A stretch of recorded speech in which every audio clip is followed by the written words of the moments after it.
A CNN affiliate has revealed Jackson, Mississippi's police department did not publicly disclose the names of dozens of homicide victims this year. We recently told you about Dexter Wade, a man in Mississippi who was hit and killed by a Jackson Police Department vehicle and buried without his family's knowledge.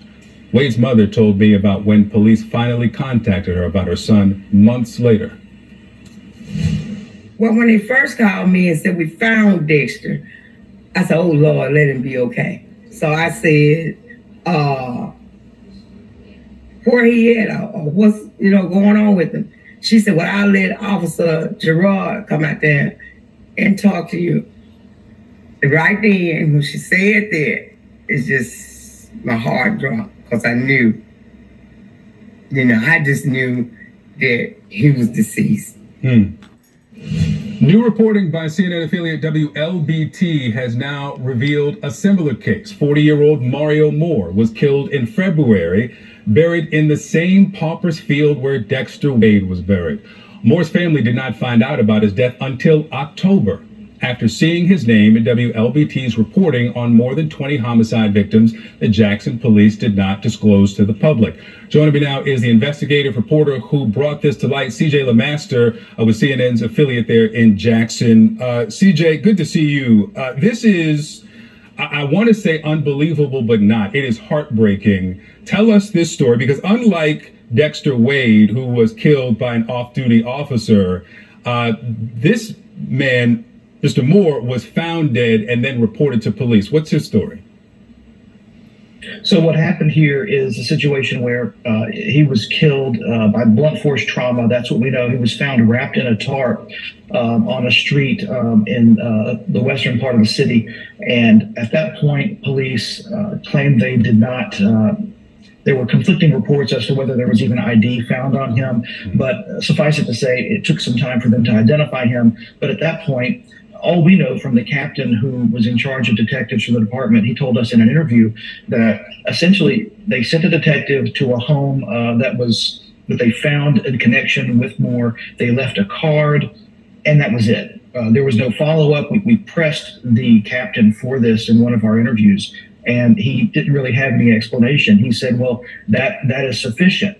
Now, we know now that since all this had happened, since NBC and other national news agencies have picked up the story as well, that now the city of Jackson, the police department, for the first time has a death notifications policy, a 6-page policy. So that came out of this, but it took the family not finding out about this until October for any of this to happen and for the ball to be rolling. And I got to tell you, Victor, this is something. It was one thing for us to find out that there were 24 individual victims, 22 cases that the public, that we had not been told about. But to find out that one of those was a situation where the family wasn't told either, it like you said, it's heartbreaking. You can't fathom that. Yeah. Let's listen to Mario Moore's sister, Marquita, here on what she expected from police. How many times do you come back to notify the family if you did come here? Did you come back the next day? Did you try to follow up on your report? And so what is the department doing now? These 24 individual victims, we now know that Moore's family has been notified. Are they trying again to reach out to the next of kin of these people? So at this point, we don't know. In fact, the department has, as you might imagine, been fairly tight-lipped since these investigations have come forward, since these two cases in particular have garnered such national attention. The department only speaking through a city spokesperson at this point. But it seems, at least going forward, that this will be happening. But even when I tried to get information about these 24 victims, so we could even put that out there to try and help detectives, because you would think that detectives would need that information to the public so they could garner leads, they could look forward to developments in the case.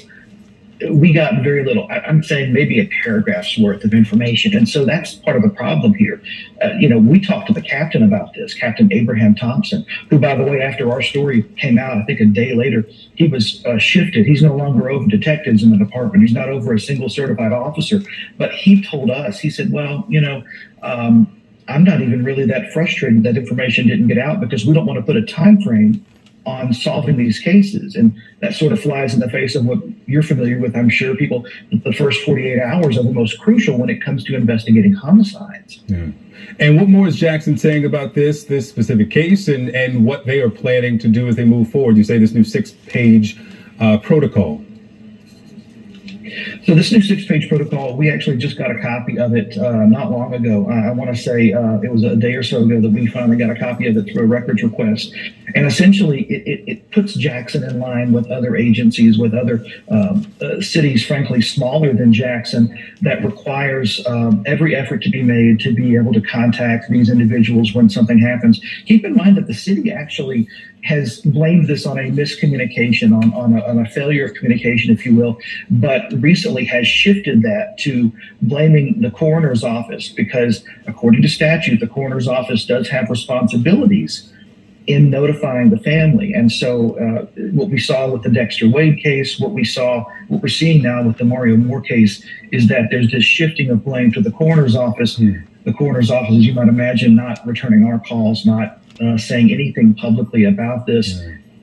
We may see more details when it, I would assume, becomes litigated at some point. Obviously, Ben Crump has been retained by both families here, and so hopefully we'll learn some answers through that. But it's certainly been incredibly frustrating to not really know and have any accountability in something like this. All right, CJ LeMaster with WLBT. Thank you so much for your time this morning and for your work on this story.